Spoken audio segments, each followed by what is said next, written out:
Gram सभा मानुटी लालपुर से प्रधान पद के प्रत्याशी मकबूल भाई को अपना कीमती से कीमती वोट देकर उन्हें भारी मतों से विजयी बनाए। मकबूल भैया जिंदाबाद जिंदाबाद जिंदाबाद, मकबूल भैया जिंदाबाद जिंदाबाद जिंदाबाद।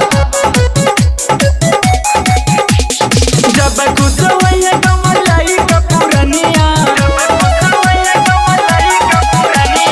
जब खुश हुई कमलाई कपूरनिया, एक काका एक काकी एक चाचा मकबूल भाई जीती है पारा धनिया, एक चाची मकबूल भाई जीती है पारा धनिया। काम किया है काम करेंगे, जन जन का सम्मान करेंगे। काम किया है काम करेंगे, जन जन का सम्मान करेंगे, झूठे वादे नहीं करेंगे।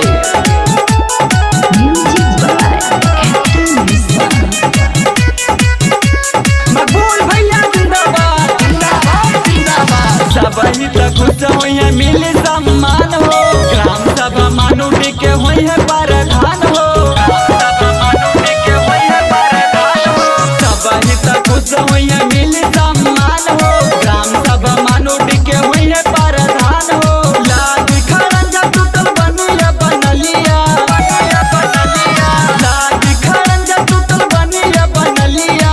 एक चाचा एक चाची एक चाचा मकबूल भाई जीती है पारा धनिया, एक चाची मकबूल भाई जीती है पारा धनिया। जन जन की यही पुकार, जन जन की यही पुकार, मकबूल भैया अब की बार। मकबूल भैया जिंदाबाद जिंदाबाद जिंदाबाद, मकबूल भैया जिंदाबाद जिंदाबाद जिंदाबाद, मकबूल भैया जिंदाबाद जिंदाबाद जिंदाबाद। पिछड़े गरीबन के साथवा निभाई है, बड़ी जो मुसीबत दौड़ा चल आई है, बड़ी जो मुसीबत दौड़ा चल आई है। पिछड़े गरीबन के साथवा निभाई है, बड़ी जो मुसीबत दौड़ा चल आई है। कोई अब विकास घर में भरी नहीं पनिया, भरी नहीं पनिया, कोई अब विकास घर में भरी नहीं पनिया।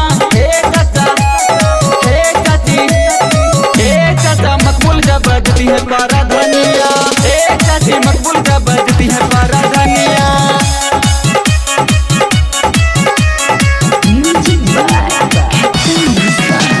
मकबूल भैया जिंदाबाद जिंदाबाद जिंदाबाद, मकबूल भैया जिंदाबाद जिंदाबाद जिंदाबाद, मकबूल भैया जिंदाबाद जिंदाबाद जिंदाबाद। एक चाची मकबूल जब बजती है पारा धनिया।